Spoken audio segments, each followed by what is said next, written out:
ia o le fesili e sa leina fo ha ita to ia tangata fa o leina po tangata o le malo o le tali ona o le mata upu fa vai o le malo le atua. Principle of the kingdom is giving. O le tula fono fa vai o le malo le atua o le fo ha ia o le nesila le mafuanga na lai ona faia le me tau o le fo hai. O le si vaenga tā ua e lai on o te fifa soto e mero fo hai. Ina ia I loa ele a inga o le atua pole au a inga o le tupu. O le fo hai. O se avanoa lea tātou te o atu I lumo le atua. E ta tala ili fai totoa. E a mai e le atua lana fo hai I siri atu mo tātou. Aisa langa o ia o le atua fo hai. God is a giver. Ia. O e luanga I principle te fifa soa I tai au nei. O mai ila malo ai o le atua. Ona e se fulu valu principles po o mata upu wha vai. Po tu la fono wha vai. Ila malo le atua. E laina fai fo wai. E lai fono wha atonu le atua. E sara elu e fai suwai. E laina wha atonu le atua. E sara elu e fai taulanga. Ona e iai ia le mafuanga. O le sila lea mafuanga po o le silea principle e alai ona a mai le atua. E wha apea le whamatalanga. Ona o le malo le atua. O lo tātou tala noa ai. O tātou o tangata o le malo. E le o tātou tangata lotu. O tātou sitseni. Tātou sitseni o le malo le atua. O tangata o le langi. O le operating la langi. O le function la langi. Tātou tangata la le malo. E iai whainga whaavai whaatupu. Ona e le masani Samoa. Ai masani ai ngā tupu. So se atunu ua e o lātou tupu ai lo le lei a whainga nei. E ona e peisi le mea tau tupu. Pei whalal malo lea la ta mai tu lo malo tonga. Malo tonga e oun ato le tupu lau ele ato matangata. E whape nā whainga le atua. E oun le atua mea ato langa o i o le tupu. E oun le tupu lau ele whaatasi matangata. Mea nā lefa me tuspa ia o le lalo langi ma mea umalo iai. E ai e ova ia. E ouna le atua. Tato mata le tala fo lele ina ua o isarwa elu o ese mai ai kupito. Fai mai na wha mativa ina ai kupito. O uma isarwa elu ma ave uma ia mea uma lavo mea lofa aisa. Langa e o mea lofa ma tama o ainga ai kupito. E ai ova. Pune ai ova i le ave iai. Me foi lana la ina wha tupu le atua le lofa i loto tangata ai kupito. Ai ave langa le o la koe o ngol kama o ainga o le atua. Ave la ilana wha nau. O le sila le whainga whaamai. E alaini tato whawai. Na o tupu ai au ia. O te whawai ona ua masani ai.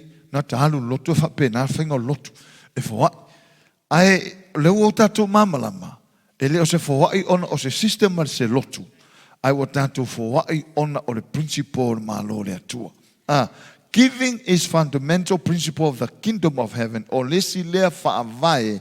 Mau tutu o le malo le langi o le fohai. Amen. E iai la le principle mo mod fia fai lot whapea. Whapea tani ia. Royal protocol requires that a gift must be presented when you visit a king. Ole, o whainga whaavai o mea tau tupu.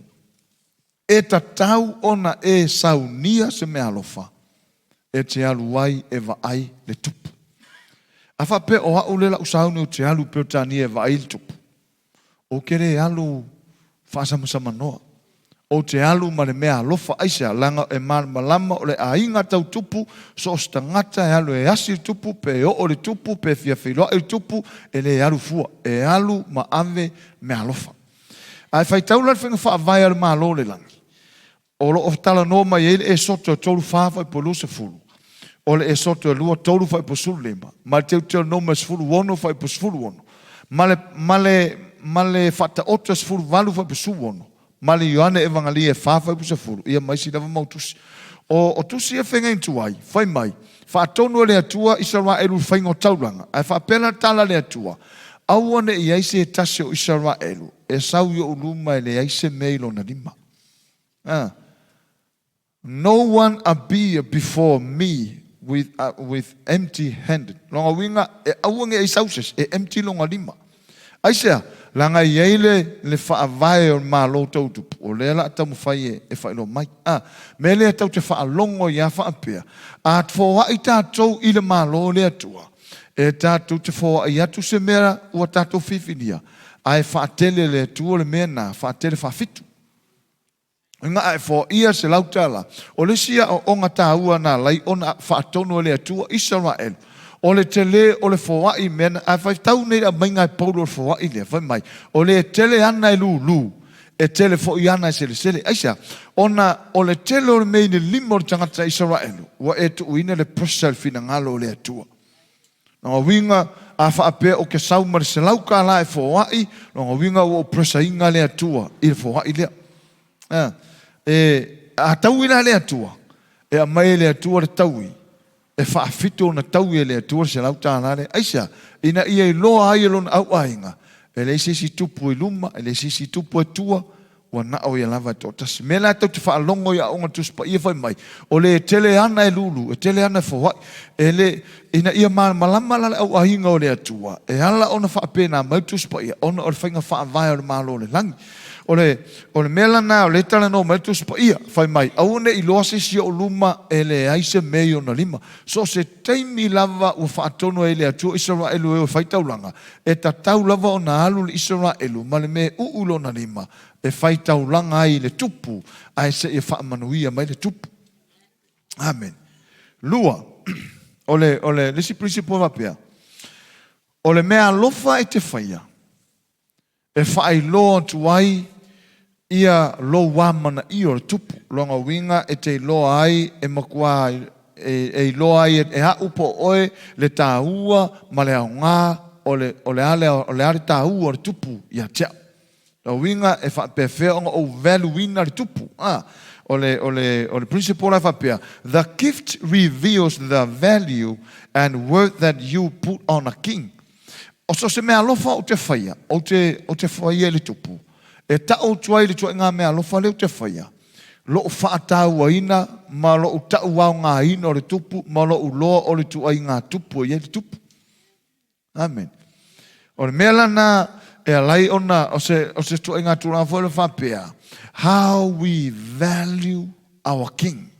E whapea whea ona tātou whaatau ina, pe whapea whea ona tātou tau wau ngā ina, a value e le tangata lisi ia whatatainga upule a venu o tele ulo tonu pola se whasa mo whetaui ai o le tūlanga maseno whaalongo tua ngā mea a latu stangata whia whaatau so whanua e iei lale o vaenga i e tatou malo e o mai te vili ai o mai se e value lo whangua ia ngā mai lo vaenga la value lo whangua e whai fonga le value whangua pe sfuru wafe o le value la ngā whangua sfuru wafe ia mai isi ia o mai e value longa winga o whanua, o whale, o lato inga whale, o lato inga tele, o lato inga size whale, fia potu moe, a umalanga value, o na ta umai lea, e lua te si male 5 miliona le value o lo whanua, a toa ma mea umanai tonu.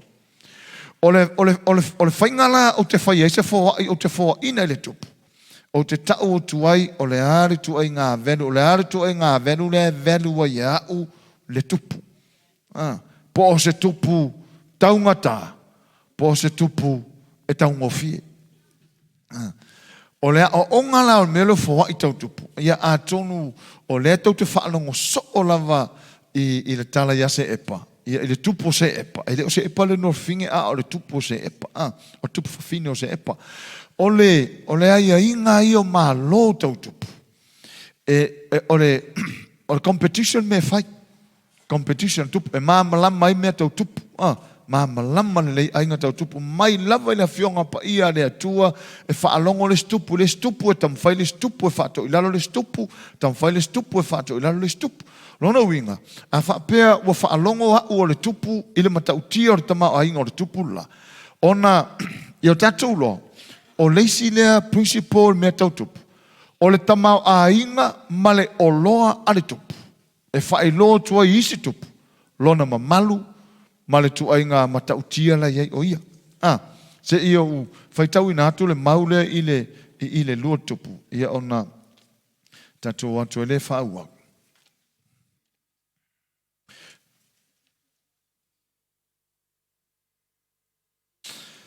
Hallelujah. Ia. O le tala lea i le tala i temi fole na fōa i ia le tupu leo tā vita i le fausia ina o le man. Whai mai le whai upu le hono le lua tupu nua no whai ngā tupu mta po e lusu ma le iwa.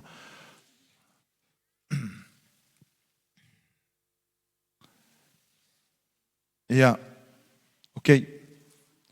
Whai mai tala tā vita le i le whai mua. Ua whai atu fo i le tupo tā vita le whapatonga uma. O Solomona lo uatari. O ia lava ua filfilia le atua. O le tamai titi ia male vai. Ua tere fo i poelua. Ua saunia e hau tā vita lea. Ma lo uma losi atoa. Mo le fale o lo uatua. O le aulo e whai ai me aulo. Ma le a rio e whai ai me a rio. Ma apa me mea e whai ai me apa me mea. Ma ua mea e whai ai ua mea. Ma la au e whai ai mea la au. Ma maa soama, ma maa e wha vaa ai, o maa whepulafi, o maa lanu ese, ma maa tāua uma ato, ma maa sesa e tele lava. O lea fo, ua o fia i le whale o loo atua, o le mea lea, ua o avatu ai mo le whale o loo atua, o lau lava o loa, o auro ma a rio whaapopo mea uma na saunia e au, mo le whale pa ia. E tolu wafe o tāleni auro, o le aulo o whenua, ma awhe fitu o tā leni o a rio o whamamaina, e uwhia i pā o le whale. O aulo e whaia i mea o aulo, ma a rio whaia i mea o le whai upu le, o le tusilea. O ngofo e lisia so mawawa ai le veluinga o le melea na whai e tā vita le na whawai i le teimine. E ova ma le se furu wha biliona tāla.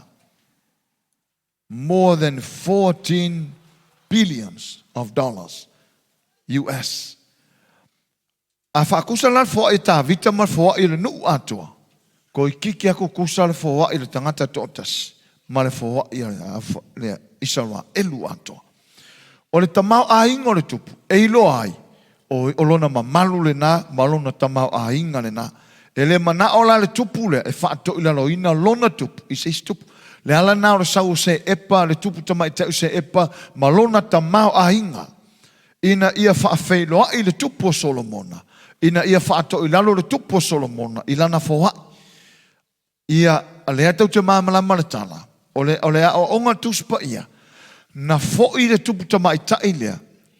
O ana o loa malon tamau a inga na sauma ia. Na whaafituina e Solomona na fo i maia. Na i loa ai. Le ai e leila se si tupu i luma matua e pe o Solomona. O le ata o le melea. So se fōa i lava, tau te fōa i le tupu o tupu. E tau i whaafitu mai e lo tātou tupu i a tātou. Aisa, onga o le principal lona malo. E whaafetaia i le atua, wata i loa le mea, ina ia sefe mai eita ita me fole le taua o le fōa.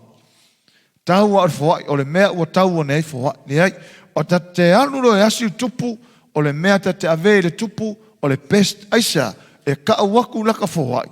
How I value this king. E wha pewhenga o van winga, o le are tā hu o le tupu le alona winga. E ne o se mea fōi le tu ula fōai. O le mea whaima le loto ato, ta te alo e asir tupu, a wā a o na saur whamurianga tupu, whai mai. E lo lomi, whalau fōi le tau whaafito tupu.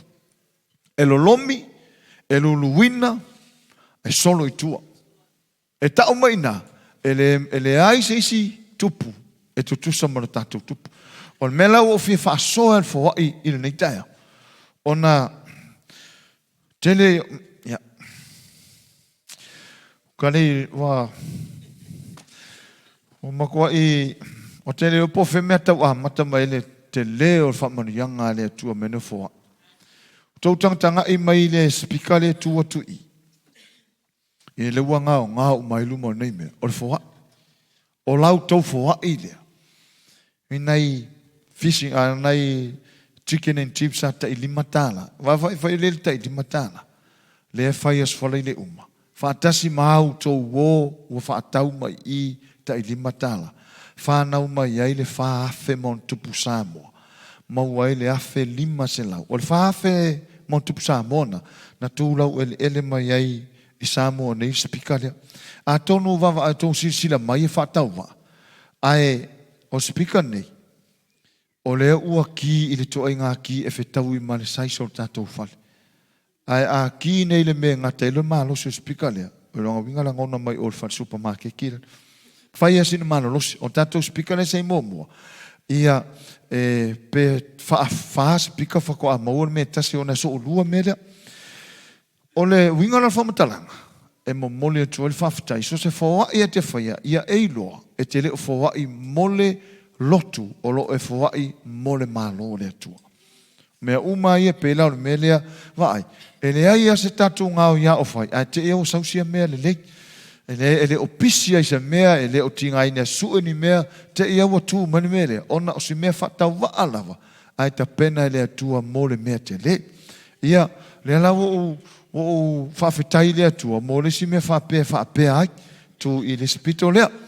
Ia whatasi matatou mics, ina ia whapea umahia wa ama, na ia voice speaker ma matango fie ma au le leila tau leo, a whane tonu mics. Ia e whapea na lava, o le ngaluanga le atua, ave le pest. So se mea lava la o tatou whaia, whai more malo le atua.